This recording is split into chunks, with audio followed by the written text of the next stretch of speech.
You know that moment right before you go to sleep, when everything's quiet, and suddenly your brain starts replaying that one awkward thing you said 3 years ago? Or you're about to make a simple decision, like what to eat for lunch, and suddenly it turns into this epic mental debate between salad or sandwich, like you're negotiating world peace. Overthinking. It's a funny thing because on the surface, it feels productive, like we're trying to figure things out, improve the outcome. But in reality, most of the time we're just stuck, spiraling in a loop of what ifs and maybe I should have. What if you could end that spinning? What if your brain actually could learn how to quiet down and move forward? Well, you can. And today, we're talking about how.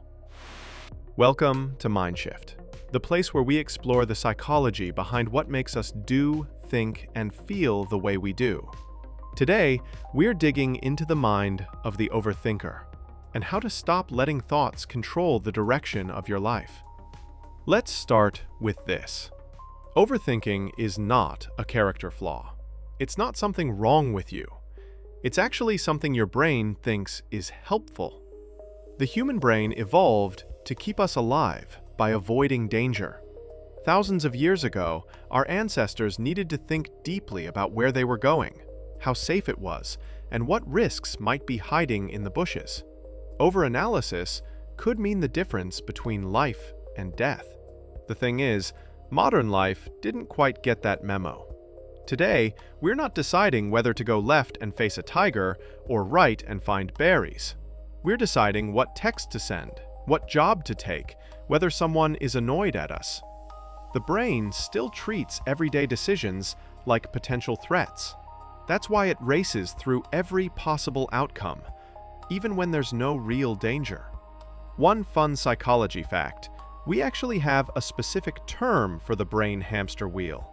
It's called rumination, from the Latin ruminare, which means to chew again.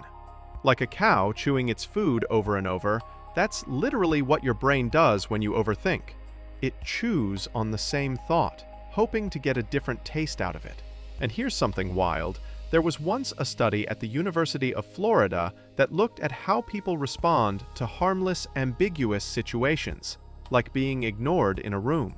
Researchers found that people with high rumination tend to imagine every possible negative explanation first, like, they're mad at me, or I must have done something wrong. Meanwhile, less overthinky people were like, probably just busy. It's not that overthinkers are weak or dramatic, or anything like that. They're just running a very old survival system in a very modern world. And if you've ever laid in bed replaying a moment from your past that nobody else remembers, you're not alone. In fact, here's a funny bit of history for you. The ancient Greek thinker Pyrrho was known for overthinking so much that he questioned whether anything was real at all. Like, literally.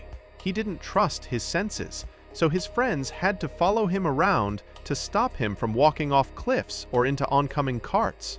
Imagine overthinking your way into needing a 24/7 safety team. So, yeah, the battle with your thoughts? You're in very historic company. But enough about ideas. Let's talk solutions. How do we actually stop overthinking? Well, first, we need to understand what keeps it going. One thing researchers know for sure: thoughts aren't the enemy. The struggle against your thoughts is. When you try to force yourself not to think about something, you think about it more. It's like the classic experiment. Don't think about a pink elephant. What did you just think about? Exactly. So the first step isn't get rid of the thoughts. It's more like notice the thoughts. Psychologists call this metacognition, thinking about your thoughts. It's like stepping outside yourself and watching your mind do its thing. Kind of like, oh look, I'm imagining every bad outcome again. Classic. It's disarming because it stops you from being in the thought and lets you witness it instead. Think of your thoughts like leaves floating down a stream.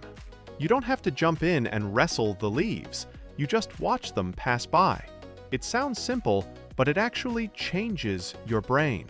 Over time, this kind of mental distance teaches the brain that not every thought needs a reaction. There's also something called the 5x5 rule. If it won't matter in 5 years, don't spend more than 5 minutes worrying about it.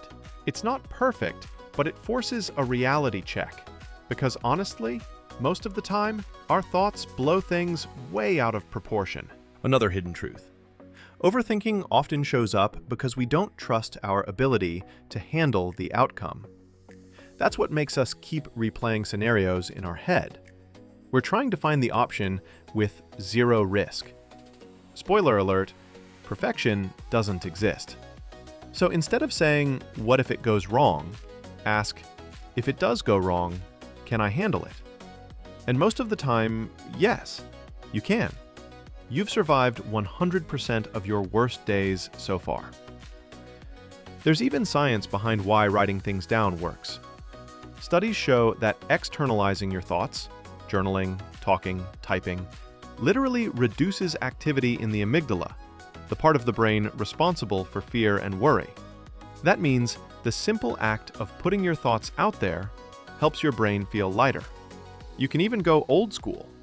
There was a fascinating research experiment where college students were asked to physically write out their stressful thoughts on paper, then crumple it up and throw it away.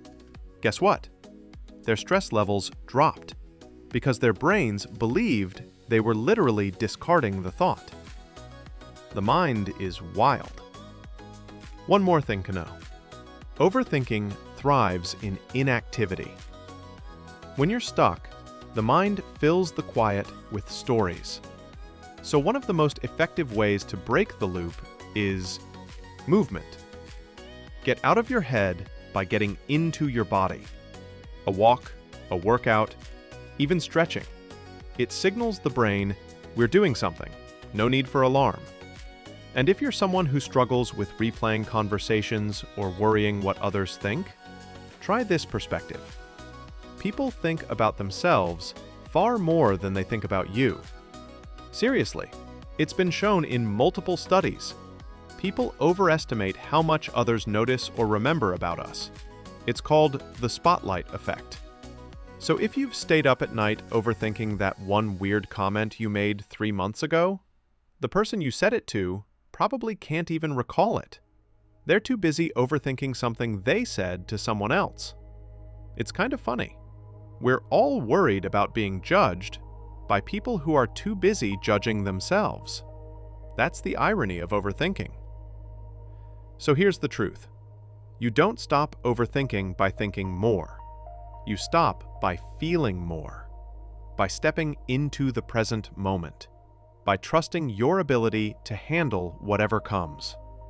You are stronger than your thoughts. You are not the story your mind constantly tells you. You are the observer, the one who notices, the one who chooses. The next time your mind starts running in circles, take a breath. Say, "I see you." Let the thought pass through. That's when the loop begins to break. Thanks for watching MindShift.